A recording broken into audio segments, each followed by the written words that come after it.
పులివెందుల మా అడ్డ అనుకునే వ్యక్తి ఈరోజు ఈ ఎలక్షన్ గురించి ఎందుకింత భయపడుతున్నాడో జగన్మోహన్ రెడ్డి నాకైతే అర్థం కావట్లే. అంటే ఈరోజు వరకు నాకు తెలిసి పులివెందులకి కూడా ఈ 14 నెలల్లో ఎత్తి కొడితే 10 సార్లు కూడా పోలేదు ఆయన. ఏదైనా ఉంటే ఇంచుమించుగా బెంగళూరు నుంచే మొత్తం స్టేట్మెంట్లన్నీ ఉంటాయి. ఒక నెలలో 26 రోజులు బెంగళూరులో ఉంటారు, 4 రోజులు తాడేపల్లికి వస్తాడు, హడావుడి చేస్తాడు, ఏ గాంజాయి బ్యాచ్నో లేకపోతే ఏ బెట్టింగ్ బ్యాచ్నో ఏదో బ్యాచ్ని కలిచేస్తాడు, ఎవరో ఒకరిని చావుకు కారణమవుతారు, వెళ్ళిపోతారు. కానీ ఈరోజు పులివెందుల ఎలక్షన్ విషయంలో ఇతను అవినాష్ రెడ్డి గారు కలిసి ఈరోజు చేస్తున్న ఆరోపణలు చూస్తూ ఉంటే నిజంగా వీళ్ళకి అవగాహన నుండి మాట్లాడుతున్నారా, ప్రజలను మభ్యపెట్టడానికి మాట్లాడుతున్నారా? నేనైతే ప్రజలను మభ్యపెట్టడానికి మాట్లాడుతున్నారని చెప్తా. ఇప్పుడు ఎలక్షన్ కమిషన్ ఈ స్లిప్స్ పంచుతారు, మన డిపార్ట్మెంట్ తరపున స్లిప్స్ అందరికీ కూడా పంచుతాం. వీళ్ళు ఏమంటున్నారు, ఎవరైతే ఓటర్స్ ఉన్నారో వాళ్ళు బెంబేలు పడిపోతున్నారు. దేనికి? ఓటర్ లిస్టులో ఏదైతే ఓటర్ స్లిప్ ఉంటామో ఆ స్లిప్లో వాళ్ళు ఏ బూత్లో చేస్తారో వే ఏంటి, ఎవ్రీథింగ్, ఎన్ని కిలోమీటర్లు అన్నీ కూడా ఓటర్ స్లిప్లో డెఫినెట్గా ఉంటాయి. సో ఓటర్ స్లిప్లు పంచడం అయితే నిన్న ఈవినింగ్కి 95% అయిపోయింది. ఈ రోజుకి 100%, 100కి 100% కూడా ఓటర్ స్లిప్స్ డిస్ట్రిబ్యూషన్ అనేది కూడా జరిగిపోయింది.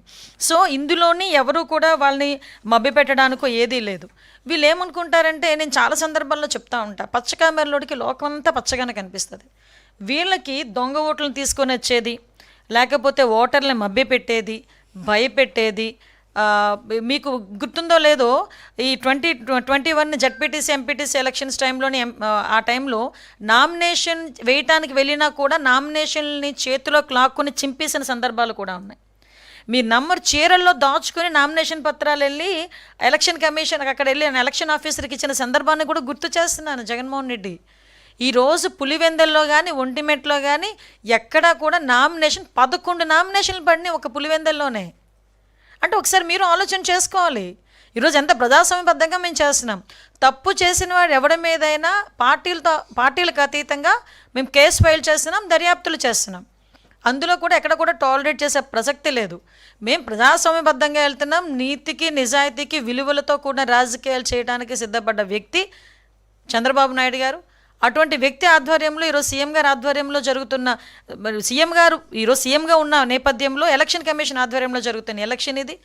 ఎక్కడా కూడా ఎటువంటి అవకతవకలకి కానీ మీరంటున్న ఆరోపణలు అటువంటి పరిస్థితే ఇక్కడ లేదు అని చెప్పడానికి నేను విత్ ప్రూఫ్స్ కూడా చూపిస్తున్నా. ఇది కూడా మీకు ఎలక్షన్ కమిషన్ ఆ రోజు finally the polling stations in Ontimitta our published on 17/7/2025 and those of the Pulivendula 19/7/25.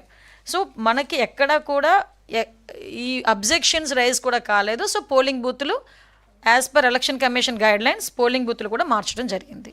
అది కూడా ఎలక్షన్ కమిషన్ గైడ్లైన్స్ ప్రకారం ఎలక్షన్ కమిషన్ మార్చమంటేనే.